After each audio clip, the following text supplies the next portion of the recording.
नमस्कार साथियों, स्वागत है आप सभी का एक बार फिर से अपने चैनल ज्ञान की धारा में। दोस्तों, भागवत गीता और भागवत गीता के ज्ञान पर असंख्य लोगों ने काम किया है। जाने कितनी ही गीता आपने सुनी भी होगी, परंतु मैं आपके सामने प्रस्तुत कर रही हूँ भागवत गीता की एक व्याख्या। क्या विशेष है इस गीता में? गीता में अगर कुछ विशेष है तो वो है श्री कृष्ण। बाकी हम सब निमित्त हैं, साधन हैं। लेकिन ये मेरा खास प्रयास है कि आज के जमाने में ये ग्रंथ हमें रास्ता दिखाएं, आसानी से गीता को हम सब समझ पाएं और अपने रोजमर्रा के जीवन में इसका उपयोग कर पाएं। वैसे गीता के बारे में बहुत कुछ कहा गया है, सुना गया है। शायद ही ऐसा कोई धर्म ग्रंथ होगा जिस पर इतना लिखा गया हो। ऐसा क्या खास है गीता में कि समय समय पर यह और भी आवश्यक और मार्गदर्शक होती जा रही है। एकदम साधारण भाषा में अगर कहें तो भागवत गीता एक उत्तर है। गीता एक उत्तर है दुनिया के हर प्रश्न का। जीवन से जुड़ा ऐसा कोई प्रश्न नहीं जिसका उत्तर श्री कृष्ण भागवत गीता में नहीं देते।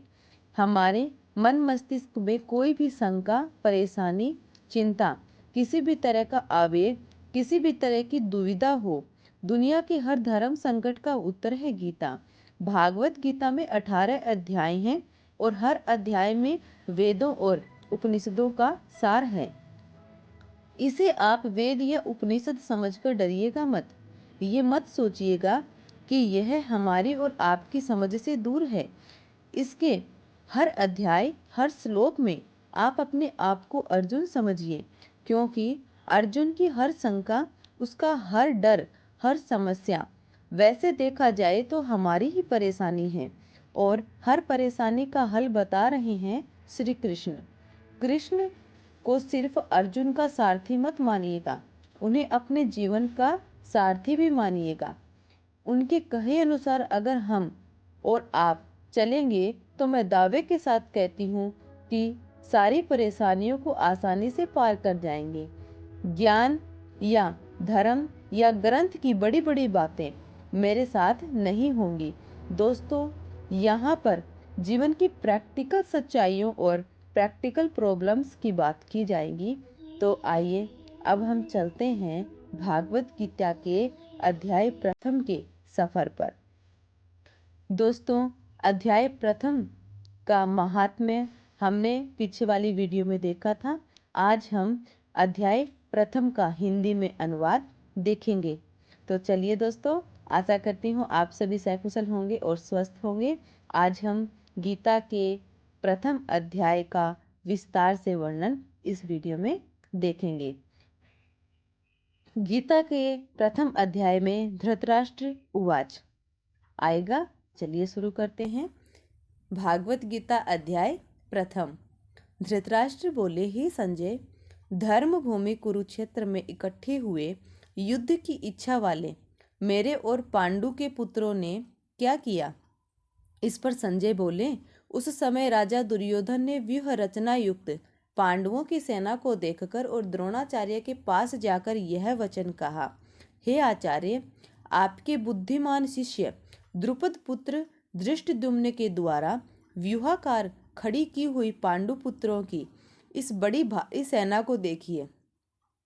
इस सेना में बड़े बड़े धनुषों वाले युद्ध में भीम और अर्जुन के समान बहुत से सूरवीर हैं, जैसे सात्यकी और विराट, तथा महारथी राजा द्रुपद और धृष्टकेतु, चेकितान तथा बलवान काशीराज, पुरुजित कुंती भोज और मनुष्यों में श्रेष्ठ सेव्य और पराक्रमी युधामन्यु तथा बलवान उत्तमोजा, सुभद्रा पुत्र अभिमन्यु और द्रौपदी के पांचों पुत्र, ये सभी महारथी हैं। हे ब्राह्मण श्रेष्ठ, हमारे पक्ष में भी जो जो प्रधान हैं उनको आप समझ लीजिए। आपके जानने के लिए मेरी सेना के जो जो सेनापति हैं उनको कहता हूँ। एक तो स्वयं आप और पितामह भीष्म तथा कर्ण और संग्राम विजयी कृपाचार्य तथा वैसे ही अश्वत्थामा, विकर्ण और सोमदत्त का पुत्र भूरिश्रवा तथा और भी बहुत से सूरवीर अनेक प्रकार के शस्त्र अस्त्रों से युक्त मेरे लिए जीवन की आशा को त्यागने वाले सबके सब युद्ध में चतुर हैं। भीष्म पितामह द्वारा रक्षित हमारी वह सेना सब प्रकार से अजेय है। और भीम द्वारा रक्षित इन लोगों की यह सेना जीतने में सुगम है। इसलिए सब मोर्चों पर अपनी अपनी जगह स्थित रहते हुए आप लोग सबके सब ही निसंदेह भीष्म पितामह की ही सब ओर से रक्षा करें। इस प्रकार द्रोणाचार्य से कहते हुए दुर्योधन के वचनों को सुनकर कौरवों में वृद्ध बड़े प्रतापी पितामह भीष्म ने उस दुर्योधन के हृदय में हर्ष उत्पन्न करते हुए उच्च स्वर से सिंह की नाद के समान गरज कर शंख बजाया। उसके उपरांत शंख और नगारे तथा ढोल मृदंग और नरसिंहादि बाजे एक साथ ही बजे। उनका वह शब्द बड़ा भयंकर हुआ। उनके अनंतर सफेद घोड़ों से युक्त उत्तम रथ में बैठे हुए श्री कृष्ण महाराज और अर्जुन ने भी अलौकिक शंख बजाए। उनमें श्री कृष्ण महाराज ने पांचजन्य नामक शंख और अर्जुन ने देवदत्त नामक शंख बजाया। भयानक कर्म वाले भीमसेन ने पौंड्र नामक महाशंख बजाया। कुंती पुत्र राजा युधिष्ठिर ने अनंत विजय नामक शंख और नकुल तथा सहदेव ने सुघोष और मणिपुष्पक नामक वाले शंख बजाए। श्रेष्ठ धनुष वाले काशीराज और महारथी शिखंडी और धृष्टद्युम्न तथा राजा विराट और अजय सात्यकी तथा राजा द्रुपद और द्रौपदी के पांचों पुत्र और बड़ी भुजा वाले सुभद्रा पुत्र अभिमन्यु, इन सब ने हे राजन अलग अलग शंख बजाए। और उस भयानक शब्द ने आकाश और पृथ्वी को भी शब्दायमान करते हुए धृतराष्ट्र पुत्रों के हृदय विदीर्ण कर दिए। हे राजन, उसके उपरांत कपिध्वज अर्जुन ने खड़े हुए धृतराष्ट्र पुत्रों को देखकर उस शस्त्र चलने की तैयारी के समय धनुष उठाकर ऋषिकेश श्री कृष्ण महाराज से यह वचन कहा, हे अच्युत, मेरे रथ को दोनों सेनाओं के बीच में खड़ा करिए, जब तक मैं इन स्थित हुए युद्ध की कामना वालों को अच्छी प्रकार देख लूं कि इस युद्ध रूप व्यापार में मुझे किन किन के साथ युद्ध करना योग्य है। दुर्बुद्धि दुर्योधन का युद्ध में कल्याण चाहने वाले जो ये राजा लोग इस सेना में आए हैं, उन युद्ध करने वालों को मैं देखूंगा। संजय बोले, हे धृतराष्ट्र, अर्जुन द्वारा इस प्रकार कहे हुए महाराज श्री कृष्णचंद्र ने दोनों सेनाओं के बीच में भीष्म और द्रोणाचार्य के सामने और संपूर्ण राजाओं के सामने उत्तम रथ को खड़ा करके ऐसे कहा कि हे पार्थ, इन इकट्ठे हुए कौरवों को देख। उसके उपरांत पृथा पुत्र अर्जुन ने उन दोनों ही सेनाओं में स्थित हुए पिता के भाइयों को, पितामहों को, आचार्यों को, मामों को, भाइयों को, पुत्रों को, पौत्रों को तथा मित्रों को, ससुरों को और सुहृदों को भी देखा। इस प्रकार उन खड़े हुए संपूर्ण बंधुओं को देखकर वे अत्यंत करुणा से युक्त हुए। कुंती पुत्र अर्जुन शोक करते हुए यह बोले, हे कृष्ण, इस युद्ध की इच्छा वाले खड़े हुए स्वजन समुदाय को देखकर मेरे अंग शिथिल हुए जाते हैं और मुख भी सूखा जाता है और मेरे शरीर में कंप तथा रोमांच होता है तथा हाथ से गांडीव धनुष गिरता है और त्वचा भी बहुत जलती है तथा मेरा मन भ्रमित सा हो रहा है, इसलिए मैं खड़ा रहने को भी समर्थ नहीं हूँ। हे केशव, लक्षणों को भी विपरीत ही देखता हूँ तथा युद्ध में अपने कुल को मारकर कल्याण भी नहीं देखता। हे कृष्ण, मैं विजय नहीं चाहता और राज्य तथा सुखों को भी नहीं चाहता। हे गोविंद, हमें राज्य से क्या प्रयोजन है तथा भोगों से और जीवन से भी क्या प्रयोजन है, क्योंकि हमें जिनके लिए राज्य, भोग तथा सुखाधिक इच्छित है, वे ही यह सब धन और जीवन की आशा को त्याग कर युद्ध में खड़े हैं, जो कि गुरुजन, ताऊ, चाचे, लड़के और वैसे ही दादा, मामा, ससुर, पोते, साले तथा और भी संबंधी लोग हैं।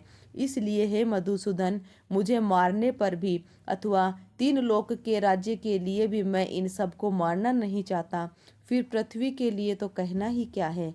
हे जनार्दन, धृतराष्ट्र के पुत्रों को मारकर ही हमें क्या प्रसन्नता होगी। इन आतताइयों को मारकर तो हमें पाप ही लगेगा। इससे हे माधव, अपने बांधव धृतराष्ट्र के पुत्रों को मारने के लिए हम योग्य नहीं हैं, क्योंकि अपने कुटुंब को मारकर हम कैसे सुखी होंगे।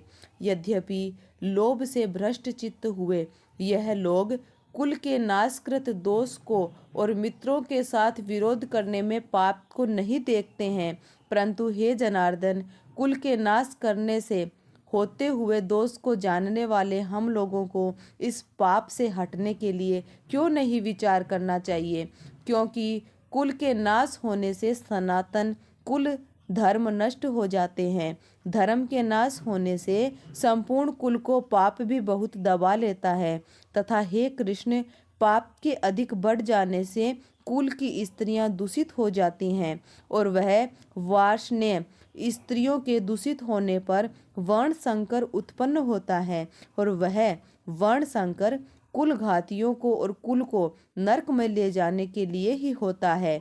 लोप हुई पिंड और जल की क्रिया वाले इनके पितर लोग भी गिर जाते हैं और इन वर्ण संकर कारक दोषों से कुल घातियों के सनातन कुल धर्म और जाति धर्म नष्ट हो जाते हैं तथा हे जनार्दन, नष्ट हुए कुल धर्म वाले मनुष्यों का अनंत काल तक नरक में वास होता है, ऐसा हमने सुना है।